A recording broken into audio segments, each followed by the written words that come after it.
নমস্কাৰ বন্ধু বান্ধৱীসকল, স্বাগতম জনাইছোঁ এটা ইনফৰ্মেটিভ ভিডিঅ'লৈ। আপোনালোকে হয়তো এইটো নটিচ চাইছে অলৰেডি, গভৰ্ণমেণ্ট অফ আছামৰ পৰা আহিছে হায়াৰ এডুকেশ্যন ডিপাৰ্টমেণ্ট। কিন্তু কথাটো হ'ল যে HS ৰিজাল্টৰ আগতে এনেধৰণে এডমিশ্যন নটিচ কিয় আহিছে, আৰু আপোনালোকে যদি এইটো নটিচৰ অৰ্ডাৰটো ফ'ল' নকৰে তেনেহ'লে আপোনালোকে ডিগ্ৰী এডমিশ্যন ল'ব পাৰিবনে নাই, গোটেইখিনি আপোনালোকৰ যিটোখিনি ডাউটছ আছে, কোৱাৰিজ আছে, গোটেইখিনি এইটো ভিডিঅ'ৰ মাধ্যমে জনাই দিম। ভিডিঅ'টো শেষলৈকে চাই থাকিব।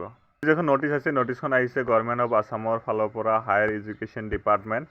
Commencement of registration for UG admission 2026-27 academic year 2026-27 যেটো একাডেমিক নোটিছ আছে, এডমিশ্যনৰ কাৰণে নোটিছ আছে, সেইটো নোটিছ প্ৰকাশ পাইছে। এইটোৱে হয় এইটো নোটিছ UG মানে আণ্ডাৰ গ্ৰেজুৱেট মানে স্নাতক ডিগ্ৰীৰ কাৰণে আপোনালোকৰ যে এডমিশ্যন নোটিছ এইটোৱে হয়। আপোনালোকে ইয়াতে চাব পাৰে সামাদ পৰ্টেলত আপোনালোকে লগ ইন কৰিব কৈছে। 4 year আণ্ডাৰ গ্ৰেজুৱেট প্ৰগ্ৰাম আৰু 5 year মাষ্টাৰ্ছ ইণ্টিগ্ৰেটেড প্ৰগ্ৰাম যেটো আছে মানে FYUGP আৰু 5 year মাষ্টাৰ প্ৰগ্ৰাম যেটো আছে। হাই ছেকেণ্ডেৰী পিছতে যেটো মাষ্টাৰ প্ৰগ্ৰাম কৰা যায় 5 year যেটো হয় লাইক আপোনালোকৰ integrated MSc, integrated MA, integrated BCom, integrated MCom এনেধৰণে আপোনালোকে কিছুমান প্ৰগ্ৰাম থাকে, তাতে আপোনালোকে এনৰোল হ'ব পাৰে, নাইবা 4 year undergraduate programme FYUGP তাতে আপোনালোকে ইয়াতে এডমিশ্যন ল'ব পাৰে। কিন্তু কথাটো হ'ল আপোনালোকৰ এতিয়ালৈকে ৰিজাল্টে অহা নাই, আপোনালোকে এডমিশ্যন কেনেকৈ ল'ব। ইয়াতে কি কৈছে আপোনালোকে চাব পাৰে, পৰ্টেলটো অপেন কৰি দিছে 11 তাৰিখত, তাৰপিছত কমেন্সমেণ্ট অফ ৰেজিষ্ট্ৰেশ্যন 11 তাৰিখ। ইয়াতে লিখা আছে হাউ টু এপ্লাই। প্ৰথম যেটো নাম্বাৰ 1 ষ্টেপ আছে, নাম্বাৰ 1 ষ্টেপ হ'ল register and create account through the admission portal. Admission portal যেটো আছে সামাৰ্থ এডমিশ্যন পৰ্টেলত আপোনালোকে এটা ক্ৰিয়েট একাউণ্ট কৰিব লাগিব, একাউণ্ট বনাব লাগিব, তাৰপিছত ৰেজিষ্টাৰ কৰিব লাগিব।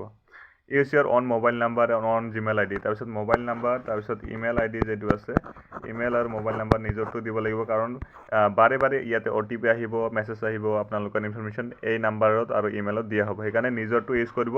চাইবাৰ কেফেত নাইবা আপোনাৰ কম্পিউটাৰ দোকানত যিবোৰ হেৰি থাকে তাত আপোনালোকে তেওঁলোকৰ মোবাইল নাম্বাৰ বা তেওঁলোকৰ জিমেইল ID কেতিয়াও আপোনালোকে ইয়াতে নিদিব।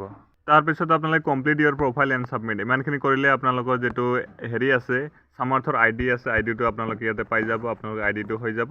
তাৰপিছত আপোনাৰ ID পাছৱৰ্ড দি লগ ইন কৰিব লাগিব। তাৰপিছত ইয়াতে কি কৈছে, students are encourage to link their APAAR ID যেটো আছে আপোনালোকৰ ABC ID আগত কোৱা হৈছিল, এতিয়া আপাৰ ID কোৱা হয়।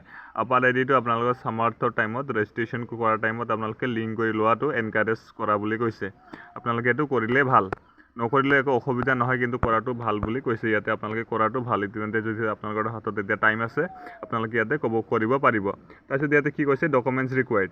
ডকুমেণ্টছত আপোনালোকৰ পাছপৰ্ট চাইজ ফটোগ্ৰাফ লাগিব, scan signature of the applicant, এই দুটা লাগিব আপোনালোকৰ ডকুমেণ্টৰ টাইপ। তাৰপিছত আপোনালোকৰ এডমিশ্যন পৰ্টেল যেটো আছে Assam state higher education admission portal মানে সামাৰ্থ পৰ্টেল আপোনালোকে এইটো কোৱা হয়, সামাৰ্থ পৰ্টেল আপোনালোকে এই কামটো কৰিব লাগিব।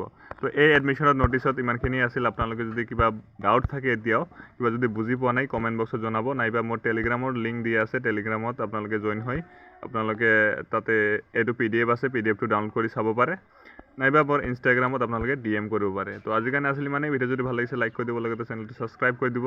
Thank you so' much, thanks for ৱাচিং। ভিডিঅ' দেখাৰ বাবে ধন্যবাদ। জয় অসম।